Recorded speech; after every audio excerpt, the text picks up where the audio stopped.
Okay, so it's Thursday night, and this thing is finished. Canopy, tank, everything, 100-gallon tall. Um, I don't know how well this is going to show up. Of course, with one just being set up, it's obviously pretty cloudy. It's going to take a few days. With this being a dirt bottom tank, you run into all kind of fun stuff. You'll have a cloudy phase, you'll have a moldy phase, you'll have a kind of dark phase, but it does end up working just fine. Here you can see we got this cool little driftwood. We got a plant attached at the top of it there. The driftwood just turned out phenomenal in this tank.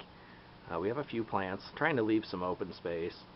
One of my favorite parts here, ignore the bubbles on the glass, is we got plants planted back in the rock wall. And like up here, here's one up on top of the wall.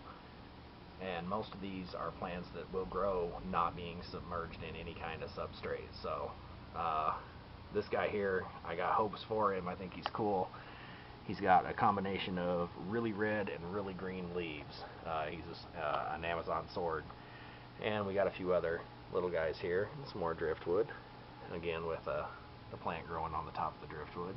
Got a little plant hiding back there. This tank's set up for breeding. So we do have a supplemental second filter here, a little sponge, 2 heaters. We have a big box filter like everybody's pretty much more accustomed to. The problem you have with babies, they get sucked into it, they get killed. So went ahead and set up a sponge filter now. If we get eggs, we can shut off the main filter, no problem. And then a little bit of a bubble wall there. I don't like them to be super active, but kind of hidden back in the pit there. Now, one of the coolest things about this tank, I usually would use a lot of timers to run one, and I don't know how this is going to show up here. Let me turn off the rest of these lights here. So you come in, I keep weird hours with my job. Sometimes I go to bed really early, sometimes I'm up really late, but I have everything hooked up to this little remote control. So with just a couple of clicks, we can shut off the daytime lights here, and we can kick on a nighttime LED.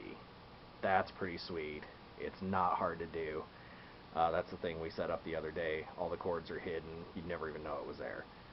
But and then first thing in the morning, of course, you can just set right back up. Pretty easy. I'll do some videos here when things start growing. This is the best it's going to look for a while. We're going to start having a little bit of damage to plants, hard problems, as far as like water adjustment, that kind of thing. We won't be ready for fish for at least a few weeks. But that is our finished product.